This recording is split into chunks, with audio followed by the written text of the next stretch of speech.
Amateur Traveler is in its 20th year now, but can you imagine if I had people on the show who had never been to the destination, but had just read about it or seen a movie about it? That wouldn't make any sense at all, and you wouldn't listen. We all know how important it is to receive advice from people who know a destination to get the most authentic local experience.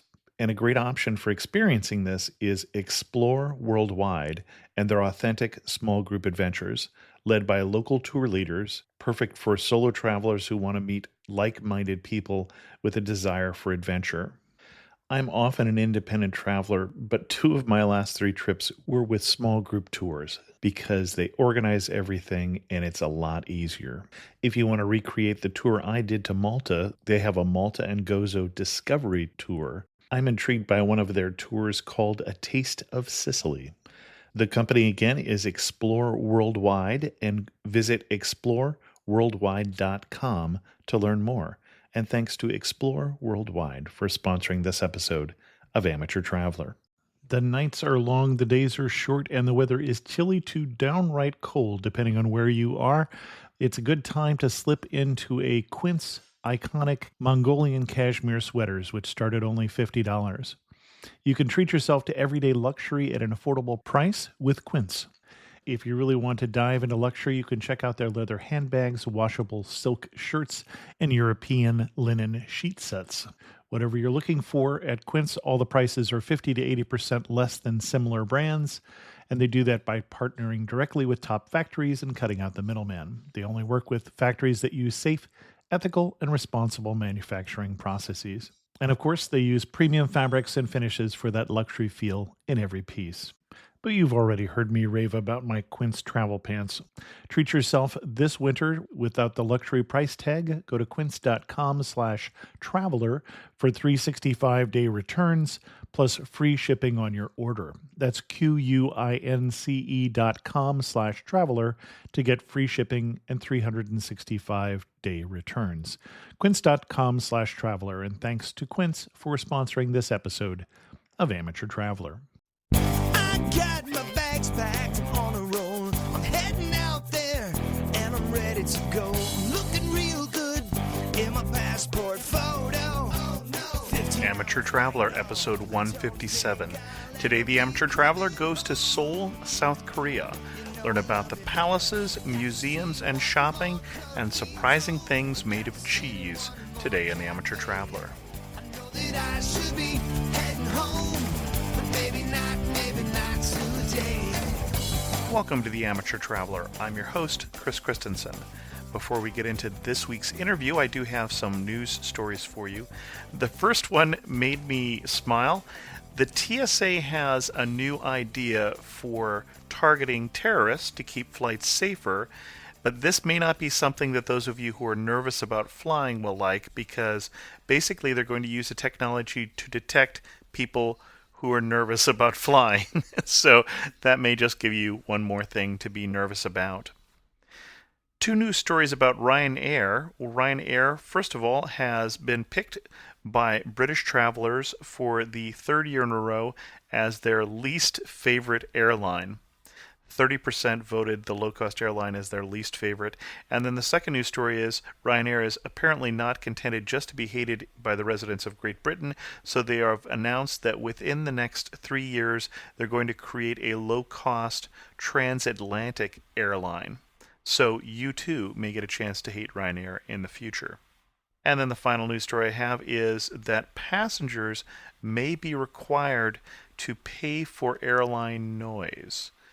If you are on an airline that flies to Korea that makes too much noise, the bill could be charged to the passengers rather than the airlines, which is an odd way to deal with that.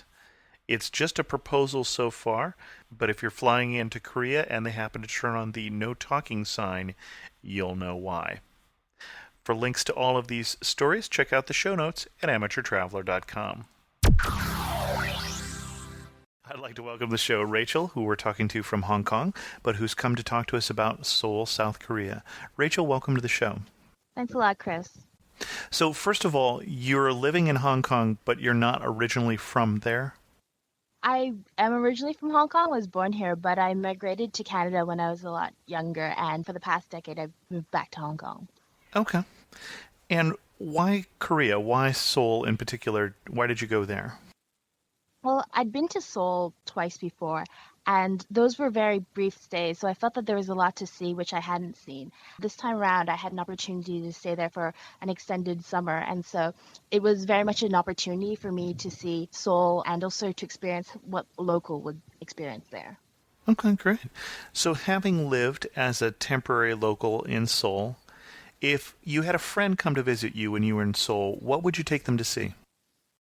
In terms of places to visit, I think that the palaces are definitely sites to go to. I think going to all five of them is a bit of an overkill. So there are three that are more advisable. One would be Cheongdeok-gong, which is a smaller, more intimate palace with great gardens and landscaping. In fact, it's got a really famous garden called B1 Secret Garden. So this is a place that's known as a sort of pleasure ground for the ancient kings. It's actually highly recommended to go there by yourself so that you can explore more. Whereas if you go every other day but Thursday, you're packed into a group with other tourists and you only get to see the routine route and not really explore. The Hmm. second palace would be Gyeongbokgung, which is the largest and more majestic of the five, and it has sort of larger courtyards as well as the main throne hall. And some of the rooms here are still decked out in the original furniture, whereas the other palaces are more barren. So this would be the place to go if you want to see court life. The third would be Deokseongung, and this is recommended because they have guards stationed outside, and twice daily they have changing of the guards. And these guards are dressed in the traditional court attire, and you can get up close, take photos with them, and even dress up with them if that's what you want to do. You said twice daily. When is the changing of the guard? There's one at 10:30 in the morning, I think, and the other at 2. Okay. Continuing on the sort of more traditional route, I'd also recommend Insadong. And this is an area which has a lot of Korean crafts and art supply stores. So things like artisan papermaking as well as paintbrushes that you can stroll around the shops or even actually see people making them. This is very nearby to one of the palaces, but they also have Jogoyesa Temple, which is one of the larger Buddhist temples in Korea. And it's also a place where foreigners and non-practitioners are welcomed in, and you get to see people doing their daily rituals. It's also a place with a lot of great traditional eateries. So Okay. it's really recommended to stay there, maybe have some tea in a little tea shop or go for a full meal if that's what you want to do. I would also recommend the Korea National Museum. And this is a very modern, beautiful complex. It's one of the largest in Asia, and they've collected some of the best artifacts from all around Korea. So a walk around here would be like a Korean history course crammed into 2 or 3 hours. I would also recommend going to the War Memorial Museum. It's You can learn a lot about the Korean War and see some of the Korean artifacts. conflict, I Yeah. think, would be the official name, at least in the Oh, U.S. I The U.S. see. never declared war in Korea. That I didn't know, but I think a lot of the stuff we've been talking about have been more on the sort of history and heavy side. So for those who want to do something a little bit more fun, maybe, or shopping wise, I'd really recommend going to districts like Myeongdong. This is downtown Seoul, and it's a great shopping area as well as a great place for people watching. And basically, they have all the big brand name Korean stores are there. I would really recommend it for anyone who has to go there to get souvenirs or simply has a few hours that they don't know what to do. This would be the place to go because there's so much happening that you're bound to be drawn to something there. Now, you talk about shopping. I think about shopping for electronics in Korea, but what did you bring home in your suitcase, and what did you find that was irresistible there? This is, I think, probably my own little particularity, but I ended up coming back home with a lot of accessories and as well as toiletries. I'm sure toiletries sounds very weird, but a little bit about the background information is that Korea's I would say their beauty industry is very well known, not just in Okay. Korea, but around Asia. And so they come up with a lot of, say, new and quirky products. Some of them are allegedly food based. Part of it is whether this thing works or not factor, the je ne sais quoi. Another bit of it is this is simply so weird, I have to bring it back to show everybody. So I have a, I have a lot of toiletries. What was one of the ones that was so weird you had to bring it back? Wow, there's so many. I guess one would be a face mask that's made out of cheese, and it's supposed to be moisturizing. Okay. Yeah. So I mean that's an example. That's a good example. Okay. Yeah. That sounds like something you'd get more likely in Wisconsin than in Korea, but okay.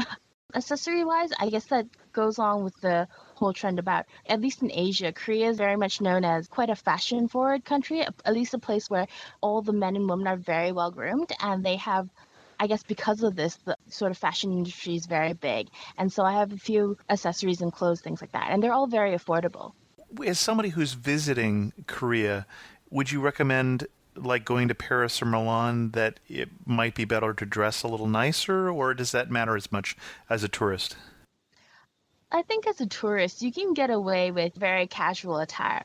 But I guess part of the Korean mentality is that obviously showcasing your best attire when you go out and looking good. I guess if you're visiting friends or spending time with Koreans, the fact that they might be very well dressed, you might just want to dress a little bit better to show your respect for them. Okay. What they consider appropriate casual wear is very different from our conceptions. For instance, I went to a theme park with some of my friends and the girls were dressed in high heels.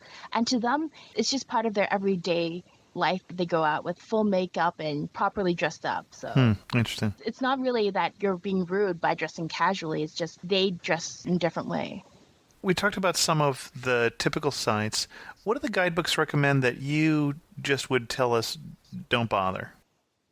I would say that Itaewon is one of the places that I was deeply disappointed after what I read in guidebooks. I guess I shouldn't have had that great of an expectation anyways, because Itaewon is known as a more touristy area and it caters a lot to the expat community as well as the American soldiers who are stationed in South Korea. Okay. And so it's a place where you have things like tailors and a lot of international food restaurants. But on the weekends, they have a sort of furniture and a flea market sort of thing.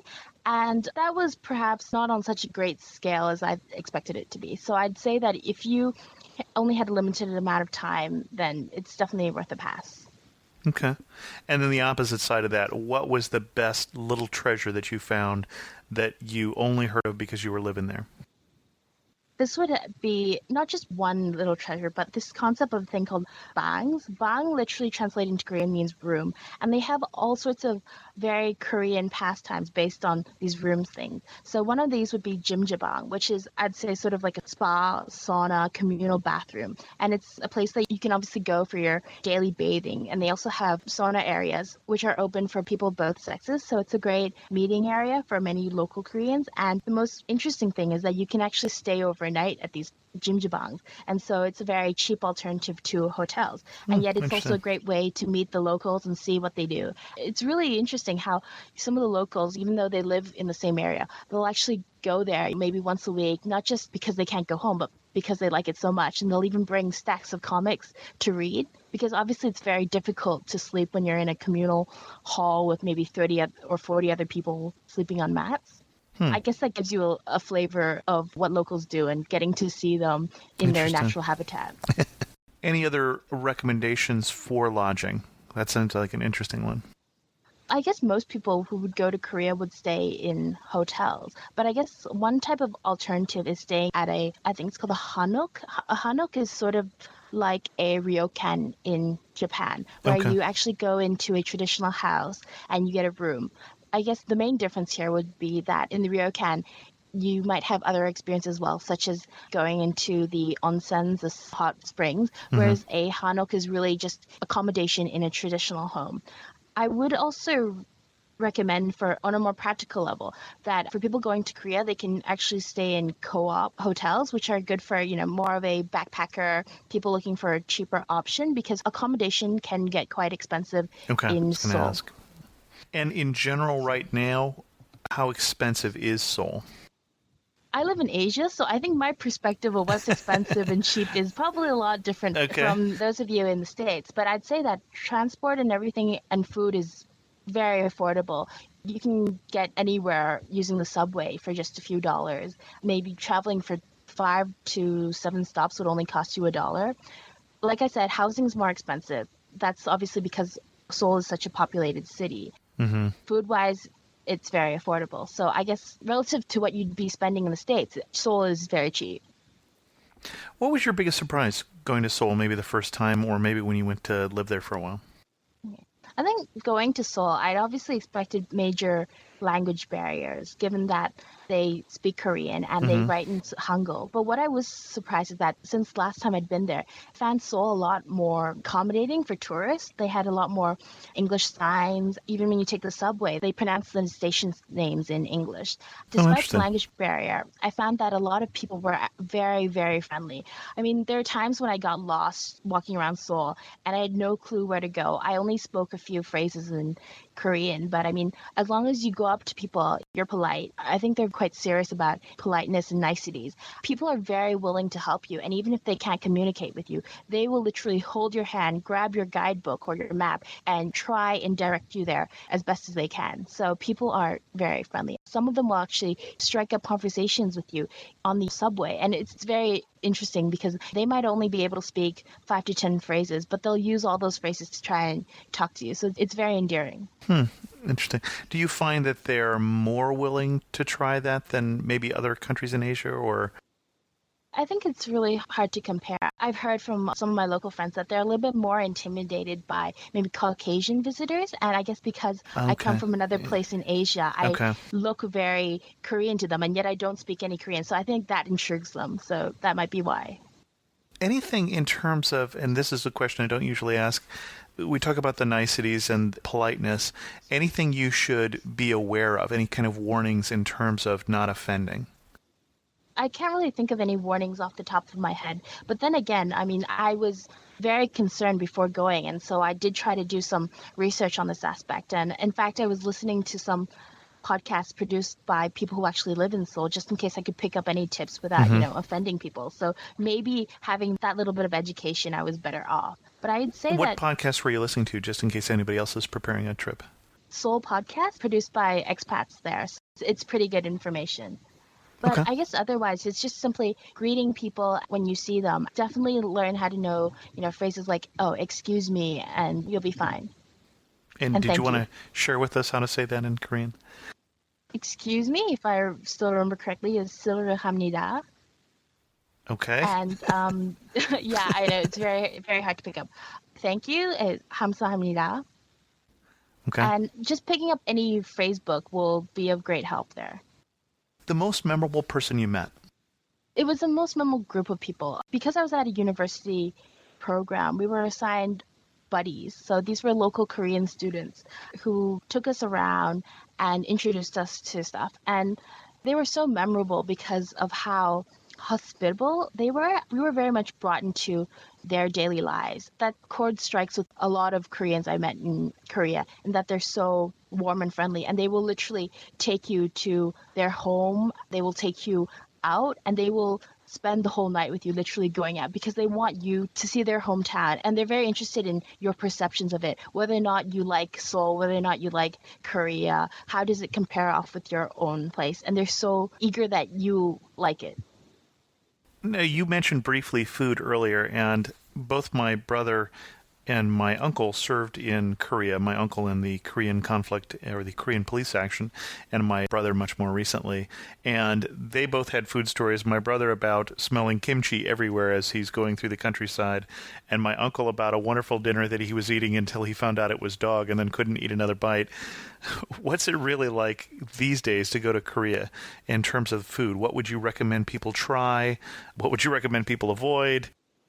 I'd say that kimchi is still ubiquitous in Mm-hmm. Korea, but I guess when you get there, you'll realize that there's more than one type of kimchi. Mm-hmm. And the great thing is that no matter what type of Korean restaurant you go to, you'll be served a whole table full of banchan, which is little appetizers, including your kimchi, but also other vegetables or maybe even things like fish balls or bits of squid.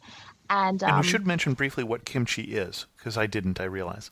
well, kimchi is a generic term for different types of preserved vegetables or Mm-hmm. preserved meats. The type we normally see is a sort of bok choy cabbage thing with a lot of chili, and because it's marinated, it has a sort of spicy and vinegary taste. Okay. Continuing on from, I guess, banchan, the good thing about that is that I have to admit that I didn't really have much tact when I was ordering. I just ordered what everybody else was eating. And sometimes it comes out really good, sometimes bad. Inevitably, it will probably be spicy. But the good thing about having all these side dishes is that if you don't like your main, you can always have that. Hmm. For those who are maybe not so accustomed to Asian flavors, the good thing about Seoul now is that there's actually a lot of different international chains. You can get your daily coffee, your daily donut, if that's what you like. You can get your Italian coffee if that's what you like. But I mean, obviously, if you're there, try the local stuff. And what you should definitely try is Korean barbecue, which Okay. is simply to die for. Hmm. Yeah. That's what we think of in the West Coast of Korea, and we think of the barbecue. Okay. There are actually a lot of different types of barbecues, and I'm sure that your nutritionist would kill me for saying this, but you have to try samgyeopsal, which is pork belly. It's not marinated, and you just slap it on the grill, and all the fat grills off. And it's something quite simple, but it's something that the rest of us outside of Korea would be very hesitant to eat, given of all that fat. But definitely worth a try. The best day you've had in Korea? I think the best day was just a lazy Sunday when I went downtown and started strolling along the Cheonggyecheon. The Cheonggyecheon is a landscaped stream in Seoul, and it goes from downtown area to Dongdaemun and then towards one of the suburbs in Seoul. And it's just generally a place where a lot of families go in the summer to have picnics, and it's very shallow, so a lot of kids play in the water, and they have bridges across, little stepping stones, some art murals, and it's a very easy walk. Maybe you can complete the whole thing in 2 or 3 hours, but it's just so pleasant and so comforting. So I guess that's one of my favorite days there. The one thing we didn't talk about is you were there in the summer, which is quite warm. Yeah. When would you recommend to visit? I know my brother talked about the other name for Korea is Chosun, and in the winter they called it Frozen Chosun because it got so darn cold. What's the best time to visit Korea? Everyone has been telling me the best time to go is during autumn. Okay. I guess that's obviously because it's quite north and they have a lot of maple leaves. So in the autumn, you get to see the changing of the leaves, and it's more pleasant because in the summer it can get pretty hot and pretty humid. There's a big monsoon season. Okay. Yeah, so definitely summer is not the most ideal time. Winter is cold. It's cold enough to go skiing. So I'd say maybe autumn and then next spring. Well, it's cold enough. My brother said that they had to wake up every hour at one point to restart their vehicle because the diesel would gel. So, Wow. anything else you really would like to send with somebody? Everybody who comes to Korea should get a piece of paper with this information. Okay, don't stick to Seoul alone. If Okay. you have more than a week, I'd say definitely venture out. Even if you have a week, maybe go out on the weekends. I mean, Seoul is the big metropolis, and every Korean seems to want you to go to Seoul to see the best of Korea. But I think that a lot of the countryside is very worth visiting. They have nice sort of cliff mountains nearby. If you have more time to spend, definitely go to some of the other cities. Go to Jeju Island. Go to, I'm sorry if I mispronounced this, Jeongju. There's so many artifacts in this city alone that the whole city was made a UNESCO heritage site. So, I mean, definitely go out of Seoul, go to see the other side of Korea, and I think you'll be very well rewarded for that. You mentioned the Cliff Mountains. You're not talking about the shore like around Incheon. You're talking about further north? There's some mountains in the nearby provinces. One of them is Gangwon-do. Okay. Even in Seoul, there are a lot of cliffs and mountains on the outskirts of Seoul. So, I mean, if you're into hiking or generally like that sort of landscape, it's not that hard to go to these mountains. Okay. Resources for planning a trip to Korea. Clearly, this episode will be one, and we talked about the other podcast coming out of Seoul. Other resources you would use to plan a trip? Obviously, guidebooks. Lonely Planet. Am I allowed to mention names? Absolutely, sure. Okay. The Lonely Planet guidebook is really the place to go if you want a historical background. But when you're actually on the streets, I don't find it that helpful because they don't have pictures. And in a place with Seoul... And there goes my Lonely Planet sponsorship right there. I'm sorry. In a place like Seoul, like the city face changes a lot. Mm-hmm. And so having a guidebook with more pictures and more maps really does help. And I was lucky in that sense in that I got a guidebook from Hong Kong, which had that. But in addition to that, I'd say that if you can't access those sort of guidebooks, definitely go online and go to the Korea Blog Ring, which has a lot of blogs written by expats in Korea. Oh, okay. And, they've been to these places, so they have pictures, recommendations. And that doesn't just extend to sites to see, but also restaurants, places to eat, and things to do. And the good thing about it is because these people are writing about their lives on a daily basis, so you get the most updated information. So that's a really big tool to use. As we wrap this up, Rachel, if you had to summarize Korea in 3 words, what 3 words would you use? Wow, that's hard. Or Seoul in 3 words? I'd say energetic, Okay. paradoxical, Okay. kaleidoscope. I feel like I kind of have to explain this because it probably Okay. doesn't really make sense. Energetic because it's the capital. Everyone goes there. It's got a large percentage of the country's population. So generally the pace of life in Seoul is very, very fast. Paradoxical is that despite so, there are actually many little nuggets of traditional architecture, traditional shops and customs that are well preserved in the city, and that really surprised me at first Okay. because they're integrated and around the corner. And kaleidoscope, it kind of relates to how there's so much going on in Seoul, so that if you go to some of the main spots, go to downtown, and you're just standing in the street, and there are literally a kaleidoscope of different images that are flashing across your view, and so much is happening at the same time, and it's basically a kaleidoscope with colors as well. This is definitely a place that really stimulates the senses, Okay. and yeah. Okay. Well, Rachel, thank you so much for coming on the show and telling us a little bit about Seoul and a little bit about the rest of Korea. Thanks a lot. I have an internet resource for you today, and that's a new one that I just spotted and I have not yet tried, and that is offbeatguides.com. And offbeatguides.com allows you to purchase, so this is not a free site, custom guidebooks for destinations that are print on demand and include information that is somewhat tailored to you. If anyone has tried this, I'd be interested in your feedback on this particular site. In news from the community, don't forget to vote for the Amateur Traveler at podcastawards.com. The voting is open. If you're hearing this before November 6th, 2008, then it's not too late to vote. If you're hearing it in 2009, well, check to see whether we're voting again. I expressed some puzzlement last week in terms of why the dollar was rising in value against other currencies, and Wes was nice enough to send me an article that I'll put a link in to the show notes that says basically this is a flight to safety for investors where they're putting things in US dollars and also US Treasury bonds. It's a much longer explanation. It still strikes me as kind of ironic given how this whole financial crisis seems to have started, but Wes, thanks very much for giving me a little more understanding of the issue. If there are listeners in Boston who are listening to this in a prompt fashion, I'm going to be in Boston next week, and I wondered if people might be interested in a meetup on Wednesday night. If you want to get this sort of information in a timely fashion, even if you're behind in the shows, this is the sort of thing that goes out on my Twitter feed, which would be twitter.com/Chris2X. And that is where I put out all sorts of information about the show, about various articles that I've written, or just updates in terms of what's going on. For those of you who are not familiar with Twitter, you might want to check that out. And lastly, I've gotten a few letters back from people who listened to the Colorado episode of the Amateur Traveler podcast and then clicked on the link to thecoloradopodcast.com and did not find one. And let me just point out, as someone who has podcasted for a while, podcasting is hard, and sometimes it takes longer to get podcasts together than one might imagine. And as someone who does that on a regular basis, who puts out something like 2.5 episodes a week, I can understand why the Colorado podcast is not yet up online, but I'll let you know if it does come up online.